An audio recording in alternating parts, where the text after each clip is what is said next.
Sri motivation YouTube சேனலுக்கு வந்திருக்கிற உங்கள் எல்லாரையும் அன்போடு வரவேற்கிறேன். இந்த யூடியூப் சேனலில் சிந்தனையை தூண்டக்கூடிய குட்டி குட்டியான அழகான கதைகளை தான் நம்ம பார்க்க போகிறோம். வாங்க கதைக்குள்ளே போகலாம். இன்னைக்கு நம்ம பார்க்க போகிற குட்டி கதை குற்ற உணர்ச்சியை தகர்த்து எரி.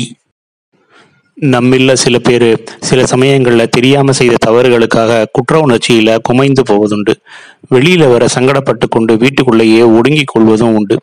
அதை விட்டு வெளியில் வந்தால் சாதிப்பதற்கு நிறைய விஷயங்கள் இருக்கின்றன அப்படின்றத நம்ம தெரிந்து கொள்ளலாம். மேலும் நடந்ததையே நினச்சிட்டு இருந்தா என்றுமே அமைதி கிடைக்காது அப்படிங்கிறதோட மேலும் மேலும் முன்னேறவும் நம்மளால முடியாது. குற்ற உணர்ச்சியை தகர்த்து எறிந்தால்தான் பல்வேறு சாதனைகளை சரமாரியாக நம்மளால சாதிக்க முடியும். வால்மீகி முனிவரும் ஒரு காலத்துல குற்றம் செய்தவர் தான். பிறகு அதிலிருந்து வெளியே வந்து ராமாயணம் படைச்சதால தான் அவர் இன்றளவும் பேசப்படுறாரு. ஆல்ஃபிரட் நோபல் அப்படிங்கிறவர் வெடிமருந்து கண்டுபிடிச்சாரு. அதனால யுத்தத்துல பல்வேறு உயிர்கள் பலியாச்சு. ஒரு பத்திரிகை தவறுதலாக அவர் இறந்து விட்டதாக ஒரு செய்தியை வெளியிட்டு இருந்தது. அதுல கொலைகாரன் ஒழிந்தான் அப்படின்னு குறிப்பிட்டப்பட்டிருந்ததை படித்து குற்ற உணர்ச்சியில இருந்தாரு ஆல்ஃபிரட் நோபல். மீண்டும் ஒரு ட்ரஸ்டை ஆரம்பிச்சு அதுல சம்பாதித்த பணத்தை சேமித்த அறிவியல், ஆராய்ச்சி, சமாதானம் போன்றவற்றில் சாதனை புரிந்தவர்களுக்கு நோபல் என்ற அவர் பெயர்ல நோபல் பரிசை கொடுக்குமாறு அறிவிச்சாரு.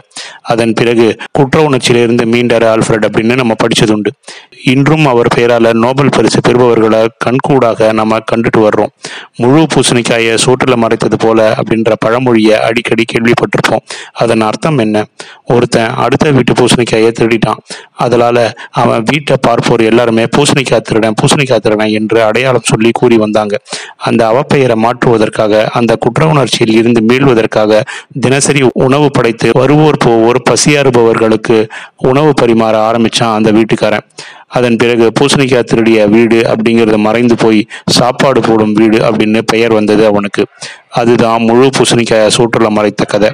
அதனால தவறுகள் செய்வது அப்படிங்கிறது மனித இயல்பு அப்படிங்கிறத நம்ம புரிந்து கொண்டு குற்ற உணர்ச்சியை தூக்கி தூர எரிந்து விட்டு திருத்தி நற்செயல்களில் நம்ம ஈடுபட்டாலே சாதனை படைக்க முடியும். வெற்றி அப்படிங்கிற ஒரு விஷயத்த நாம வந்து சேர முடியும் அப்படிங்கிறது உறுதி. இது போன்றவர்கள் எழுதும் கதையும் செய்யும் செயல்களும் என்றென்றும் போற்றப்படுபவையாகவே சுவாரஸ்யமான தகவல்களை தருவதாகவுமே இருக்கும் என்பதை மேற்கூறிய சம்பவங்கள்லேருந்து நாம உணரலாம்.